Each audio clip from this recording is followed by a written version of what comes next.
प्रणाम महादेव। महादेव, मैं और मेरी पत्नी आपसे एक महत्वपूर्ण चर्चा करने आए हैं। महत्वपूर्ण चर्चा? किंतु इतनी भी क्या महत्वपूर्ण चर्चा हो सकती है नारायण, जो आपको स्वयं देवी लक्ष्मी के साथ यहाँ कैलाश आना पड़ा? मेरी बहन जो संसार में शैलपुत्री, पार्वती और काली नाम से विख्यात है, हम उसके विवाह का प्रस्ताव लेके आपके पास आए। विवाह का प्रस्ताव लेके आपके पास आए। विवाह का प्रस्ताव लेके आपके पास आए।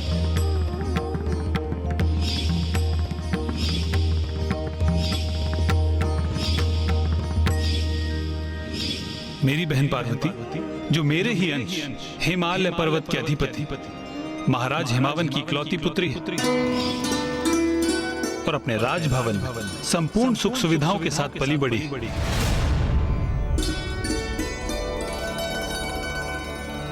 उनके राजभवन की तुलना में आपका भवन थोड़ा छोटा अवश्य है, किंतु मुझे पूर्ण विश्वास है कि विवाह के उपरांत महाराज हिमावन आपके लिए एक विशाल भवन अवश्य बनवा देंगे। क्यों देवी लक्ष्मी?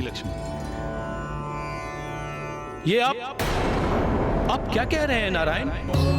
मेरे प्रभु महादेव तो त्रिलोक के अधिपति हैं। संपूर्ण सृष्टि उन्हीं में समाहित है। सूर्य एवं चंद्र सभी के ऊर्जा के स्रोत तो वो ही है। कैलाश का ये सर्वोच्च शिखर उनका सिंहासन है। उन्हें भला किसी भवन की क्या आवश्यकता? किंतु मेरी बहन दुर्लभ और बहुमूल्य आभूषण ही धारण करने की अभ्यस्त है। इसलिए हम शगुन स्वरूप महादेव के लिए स्वर्ण, हीरे एवं अन्य आभूषण लेकर आए हैं।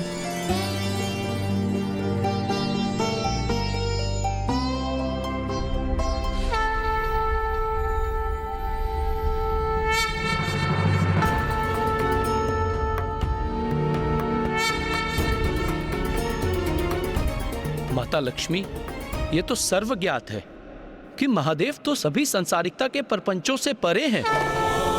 उन्हें इन बहुमूल्य वस्तुओं का कोई मोह नहीं। मेरे महादेव तो मात्र भस्म में रमते हैं। किंतु मेरी बहन सर्वगुण संपन्न है, अद्भुत सौंदर्य है उनका। और महादेव जगत पिता है, त्रिकालदर्शी, परम ब्रह्म है। अब बस भी कीजिए नाथ। मुझे ज्ञात है कि आपको अपनी बहन पार्वती पर बहुत गर्व है।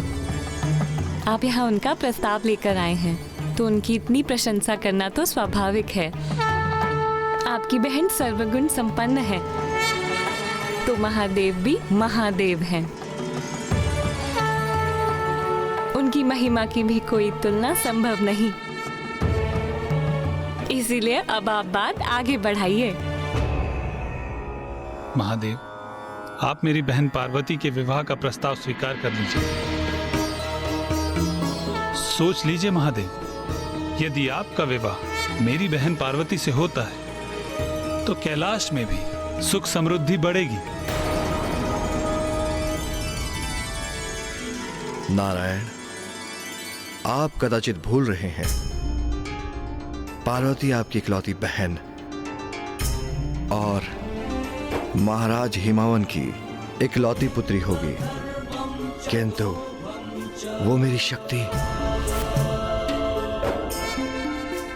धन, समृद्धि, भवन, आभूषण इत्यादि से आप मेरी आदि शक्ति का संबंध जोड़ रहे हैं।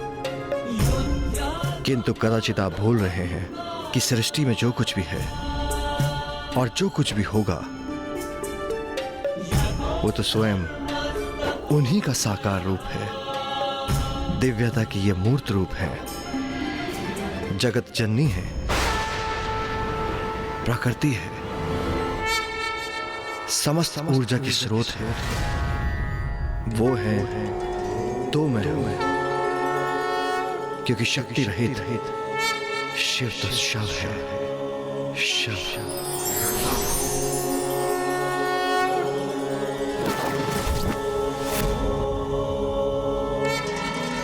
सर्वतः उचित कहा महादेव। मैं तो केवल आपको टटोल रहा था।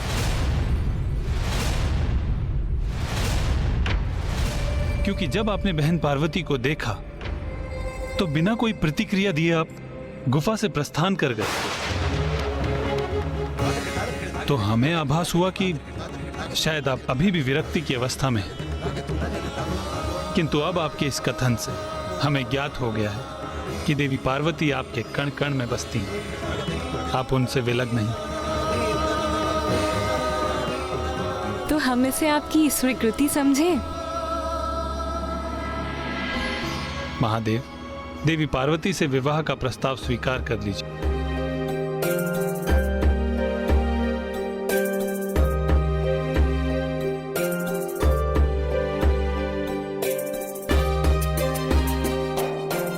नाथ, मेरे पिता के यहाँ यज्ञ का आयोजन है, हमें वहाँ जाना चाहिए।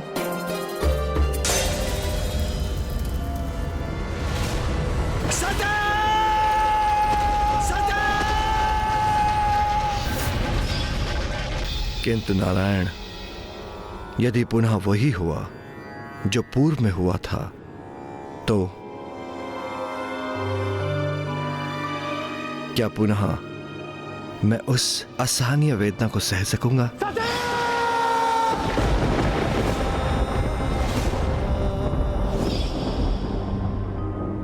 जो मैंने देवी सती के वियोग में सही थी। नहीं, ये मुझे स्वीकार नहीं।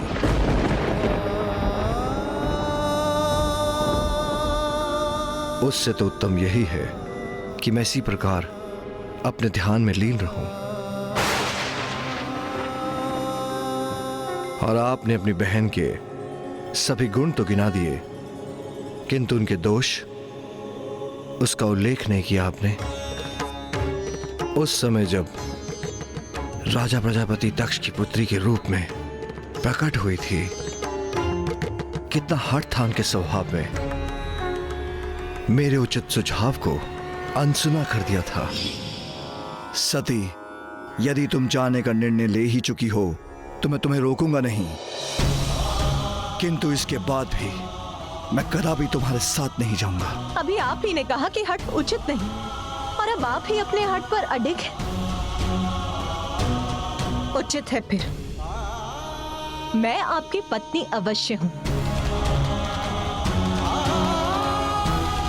किंतु मैं अपने पिता की पुत्री भी हूं, इसीलिए मैं वहां अवश्य जाऊंगी। इसका कितना भीषण परिणाम हुआ था। उन्होंने आत्मदाह कर लिया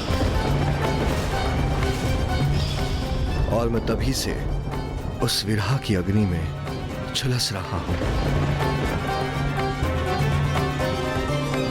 इसलिए अब जब वो देवी शैलपुत्री का रूप धारण कर प्रकट हुई है और उनके स्वभाव के हट के कारण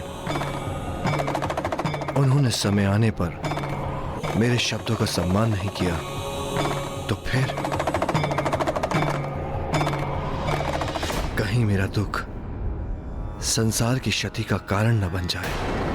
किंतु महादेव, अपनी बहन के मृत शरीर के 51 अंशों में विभाजन करना मेरे लिए भी सरल नहीं था।